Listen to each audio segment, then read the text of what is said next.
Hello, welcome to Professor SNAB, where we aim to make A-level biology as simple as a cell.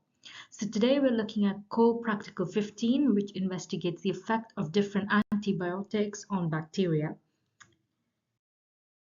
So the aim of this investigation is to look at the effect of different antibiotics on the growth of bacteria by measuring the zones of inhibition produced on an agar plate.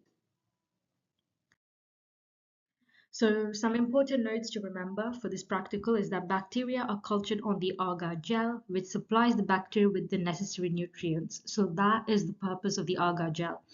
If an antibiotic is effective, the bacterial growth is inhibited, and this produces a clear zone known as the zone of inhibition.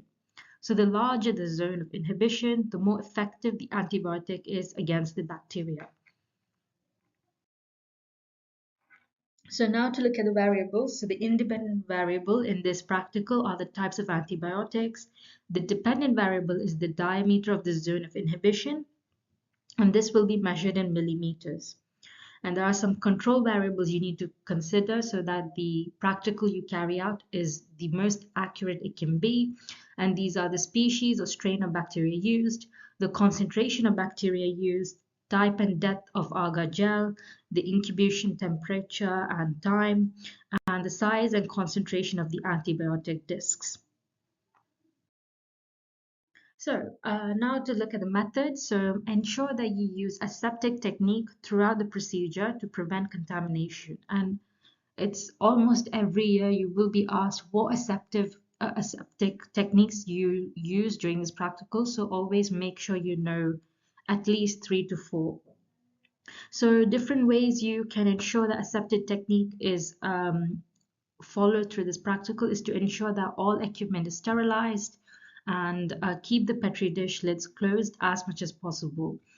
So those are two ways you can ensure aseptic technique. Again, most of the bullet points you can talk about for questions asking about this is just focus on the different things you need to sterilize, like the equipment, the lab, ensuring that your hands are washed before and after the practical, and then the petri dish, of course. That's 4 already. So pour the sterile nutrient agar gel into petri dishes and allow it to set.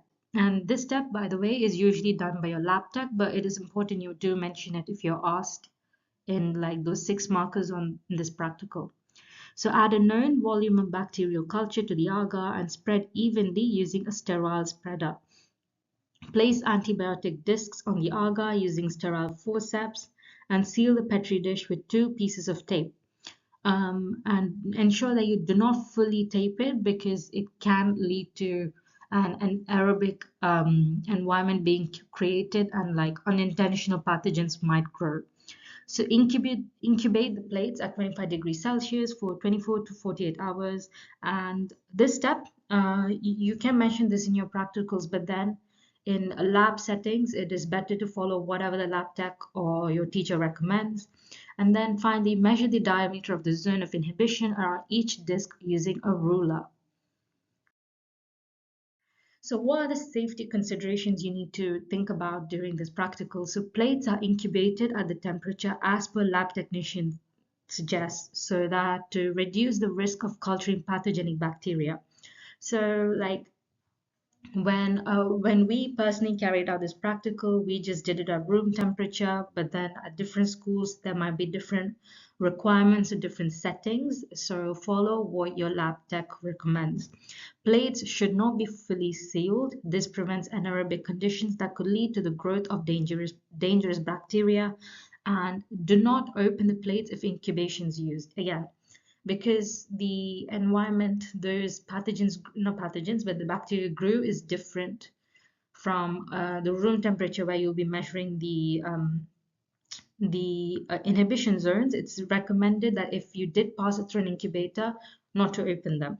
And then finally, ensure the hands and work surfaces are disinfected before and after the experiment. Again, this goes back to like what are the steps you take for this practical and those kind of related questions. So for results and analysis, so measure the diameter of each zone of inhibition in millimeters and repeat measurements and calculate a mean for each antibiotic. Again, this is to look if the results are reliable, and to check if there's like repetition in the results. So again, as previously mentioned, a larger mean diameter means that that the antibiotic has greater effectiveness against the bacteria, and you can go further by calculating the standard deviation to assess the reliability of your results. So the strengths. So the strengths of the practical is that quantitative results are generated. So the use of control variables also ensure that the data collected is valid. And then what are the limitations? So zone size can be affected by the rate of diffusion. So that's one issue. And another thing is that the antibiotic is only tested against one species of bacteria. So you can see a completely different set of results if you test it against a different type of bacteria. So to improve your practical results, one thing you can do is using multiple bacterial strains, or you can repeat the trials and use fixed antibiotic concentrations. So that's another control variable you can use. So that is all from Professor SNAB today. Hope you found this video useful. If you have any questions, please let me know in the comments below, and I'll get back to them as soon as possible. And don't forget to like, share, and subscribe.